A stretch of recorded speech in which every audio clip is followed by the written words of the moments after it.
আজকে সরস্বতী পুজো। সকাল সকাল উঠেই দেখলাম বাইরেটা পুরো কুয়াশায় ভরা, আর এদিকে আমার হলুদ কোটাও হয়ে গেছে। ঋষিকে স্নান করিয়ে একটা পাঞ্জাবি পরিয়েছিলাম, কিন্তু ওর শেষমেশ এটাই পছন্দ হলো। আর এই যে এটা হলো আমার আজকের ড্রেস। স্নান করে চটপট রেডি হয়ে নিলাম। যেহেতু সরস্বতী পুজো, তাই ভেবেছিলাম একটা সাদা শাড়ি পরবো, আর তার সাথে কম্বাইন করে একটা আজরাক ব্লাউজ। আর এদিকে মায়ের পুজোও কিন্তু শুরু হয়েছে। মায়ের মুখটা কি মিষ্টি দেখো। সরস্বতী পুজোতে বাচ্চা ছেলেরা যখন পাঞ্জাবি আর মেয়েরা শাড়ি পরে, তখন ভারী সুন্দর লাগে দেখতে। ঠাকুরমশাই চলে এসেছেন, পুজো চলছে, আর বসিরহাট থেকে এসেছে আমার মা আর বাবা, আর আমার শাশুড়ি মাও কিন্তু ওই বাড়ি থেকে চলে এসেছে। এখানে হাতে ফুল নিয়ে বসে পড়েছিলাম আমরা অঞ্জলি দিতে।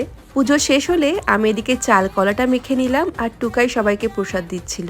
দুজনে বাইরে বেরোতে পারিনি, তাই ঘরে একটু ফটোশুট করে নিলাম। আর এদিকে বনু যাচ্ছিল ওর কলেজে।